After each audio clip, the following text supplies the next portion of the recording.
是我们在身上，佛法僧都在身上，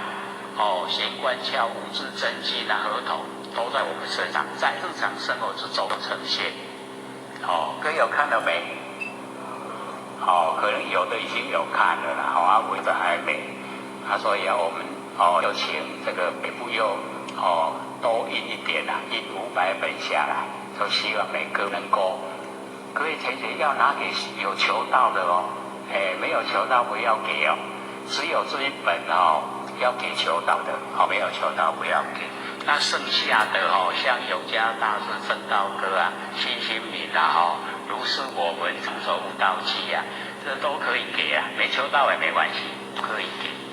只有三宝一定要求道。所以希望各位都能够研究了。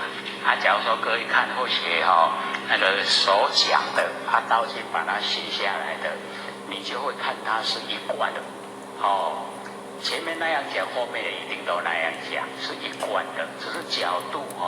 讲角度不同而已。所以我们要了解说，我们一定要追求，一定要成就，从我们自己的内心深信，深深的相信，我可以成道，我可以成佛，只是时间早晚所以我们一定不要放弃我们一定要花心追求这个已经圣物很多前期都又到凡尘来要帮助大帮助到要帮助修道人，可是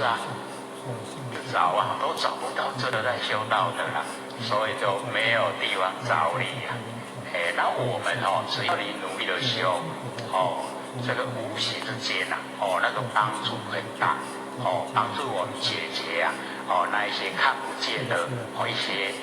这个挫折烦恼都帮我们解决掉。所以我们呢注意大圣大般涅槃，这样了解意思吗？不要光看文字啦大圣呢就是最上的，大般涅槃就是已经回归到我们的位了，不生不灭。涅槃是不生不灭的因为涅槃跟生死相对没有生死就不用涅槃所以张守悟道记就讲生死涅槃本空法生死跟涅槃平等，它是空中的话，两个都实在所以这就讲大加一个大就是摩诃，就是冲晒整个宇宙虚空，就叫摩诃大涅槃，或是波涅槃，或是大波涅槃，那个已经都超越对待，就是没有对待，是一个绝对的所以这个绝对的就是我自己不生不灭的佛性本体，我们的佛性本体就是大波涅槃，这样了解吗？所以你看文字要拉到我们身上来我们一定要救了文字归文字我们身体归身体，拉不起来。那我们研究以后知道原来是在讲我们的佛性本体就是大般涅槃。那么复次譬如有人为往所成，其人若能以软善意供上财宝，便可得脱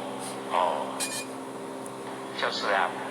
有人被国王所讨厌的，那么这个人被国王讨厌的人，他能够用软善讲一些非常好听的话，然后加上财宝，然后拿给国王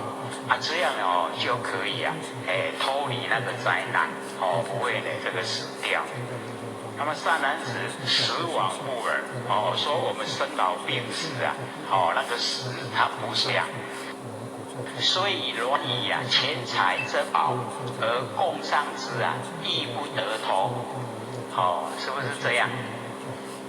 财产非常多了，然后跟那个死的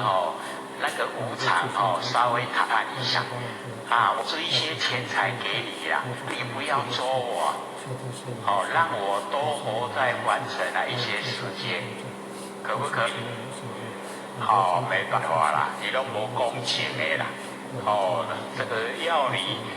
这个走了，把你拉走了到地府去了，所以啊，那个死亡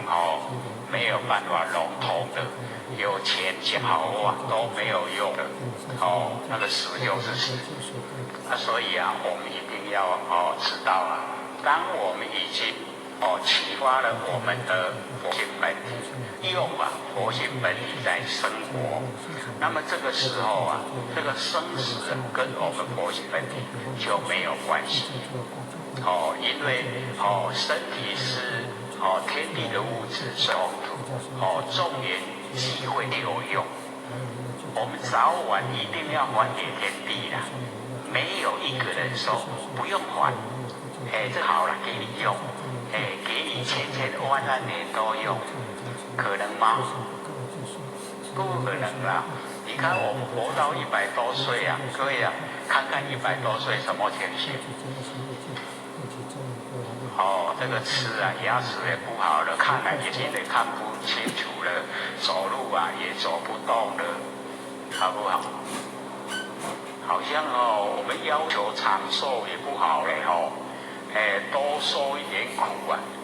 很辛苦再完成。所以我们要追求生活的当下，过得非常的如意，过得非常的舒服，这个呢最重要。然后我们整个都在真理之中啊，这才叫真的没有后顾之忧，真的是很舒服。所以我们一定要自己追求，而是可以达到。那我们完成的。